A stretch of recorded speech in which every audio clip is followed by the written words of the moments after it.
કેમ કે તમારા દર્શન કર્યા છે તો આપણા દર્શન કર્યા.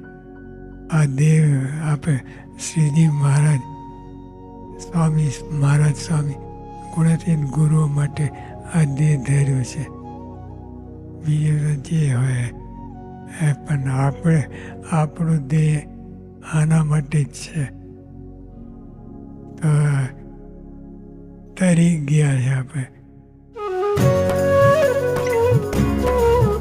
મને જગત વિચારું શું કરશે, મને જગત બિચારું શું કરશે, મારું દર્શન કરશે તે તરશે, મારું દર્શન કરશે તે તરશે. આ દેહ ધર્યો સ્વામી શ્રીજીને કાજ, આનંદ અંતર છાઈ રહ્યો. મને પ્રગટ મળ્યા પુરુષોત્તમ આજ, આનંદ અંતર છાય